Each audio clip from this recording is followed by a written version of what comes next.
Ramiz Mehdiyev 2003-cü ildə özü prezident olmaq istəyib. Məhrum lider Heydər Əliyevin dünyasını dəyişdiyi zamanda bunu da hər kəs bilir və təbii ki, o zaman bir çox müqavimətlə rastlaşır. Həm daxili müqavimət olur. O zaman da Azərbaycanda geosiyasi maraq olan dövlətlərin burada rolu böyük olur. Xüsusilə Rusiya və İran Ramiz Mehdiyevin prezident olması uğrunda mübarizə aparıblar. Bütün danışıqlar ondan xəbər verir ki, Rusiya və İran prezident kimi Ramiz Mehdiyevi görüblər və onun da olmasını tələb ediblər. Amma bir sıra qərb dövlətləri, özəlliklə qərb dövlətləri deyəndə biz burada İngiltərəni və Amerikanı önə çəkməliyik. Onlar daha çox prezident kimi Əliyevin olmasına maraqlı olublar. Özlərinin bölgədə olan geosiyasi maraqlarında neft konsorsiumundan sonra Azərbaycanla ümumiyyətlə Qafqazdakı mövqelərinin gələcəkdə güclənməsində Ramiz Mehdiyev onlar üçün təhlükə kimi dəyərləndirir. Bu baxımdan da onlar daha çox çalışıblar ki, Azərbaycan Cumhurbaşqanı Sayın Əliyev olsun. Böyük bir qarşıdurma olub bu müzakirələrdə və nəticədə Türkiyənin təqdim etdiyi layihəyə keçərlərdir. Türkiyə təqdim edib ki, görüb ki, çıxılmazlıq yaranıb və çıxılmazlığın yarandığı bir zamanda da Türkiyə təqdim edib ki, Sayın Əliyev Cumhurbaşqanı, eyni zamanda Ramiz Mehdiyev daxili siyasətin icrasında müstəsna hüquqlar əldə edir. Daha çox sərbəstlik Ramiz Mehdiyevə verilir. Bu sərbəstlik verilirsə, deməli artıq İran və Rusiya rahat olur ki, Azərbaycan dövlətinin içərisində Ramiz Mehdiyev üzərindən kifayət qədər güclənəcəklər və lazım olduğu zaman Ramiz Mehdiyev üzərindən də Azərbaycanda hakimiyyəti tam mənada ələ ala biləcəklər.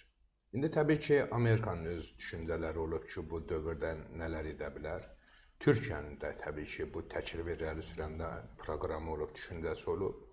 Və beləliklə Güney Qafqazda Batı dünyasının, Türkiyənin və Rusiyanın belə götürsək bir Azərbaycanda dövlət yapılanmasında bir savaşı başlayıb. Və təbii ki, Ramiz Mehdiyev böyük üstünlüklər qazandığına görə Azərbaycanın dövlətinin idarə olunmasında artıq tam mənada müstəqil qərarlar verir. Və getdikcə daha güclənir. Azərbaycanda dəyişir. 2005-ci ildə hətta prezidentə təzyiq eləmək üçün bilirsiniz, parlament seçkilərində Ramiz Mehdiyev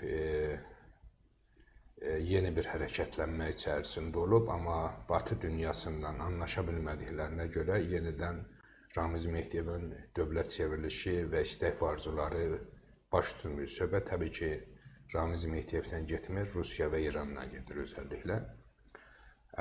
Belə bir durum getdikcə Ramiz Mehdiyevi təbii ki, gücləndirib. Ramiz Mehdiyev də təmsil etdiyi güclərin istək və arzularına uyğun olaraq davamlı bu siyasətin içərisində həm yer almaqla, həm də daha çox imkanlar əldə edib. Azərbaycan siyasətini dizayn edib. Azərbaycan dövlət yapılanmasında kifayət qədər güclü strukturlaşma gerçəkləşdirib. Tam mənada demək olar ki, dövlətin içərisində gerçəkdən bir dövlət ola bilib. Və dövlət başçısı statusunu da məhz ayrı-ayrı qüvvələr tərəfindən onun təqdimatında biz hiss edirik. Ona olan diqqətdən, ona olan münasibətdən biz görürük ki, çox saylı parlamentarlar, hakimiyyət strukturunda yer alan adamlar Ramiz Mehdiyev haqqında elə sevgi ilə danışırlar ki, o sevgilərini biz İlham Əliyevə qarşı münasibətdə görmürük. Ona gətirib çıxarıb ki, Ramiz Mehdiyev 2 dəfə yenidən dövlət çevrilişinə cəhd edib. Ramiz Mehdiyev geniş imkanlar əldə etdiyi bir zamanda Amerika yapılanmasını, Batı yapılanmasını, İsrailin də bir sıra yapılanmasını öz yanına alaraq artıq həm də Rusiya, İranla yanaşı küresel mafiyanın da təmsilçi statusunu əldə edib. Belə bir durumda hakimiyyəti ələ keçirmək imkanları Ramiz Mehdiyev üçün daha kolaylaşır.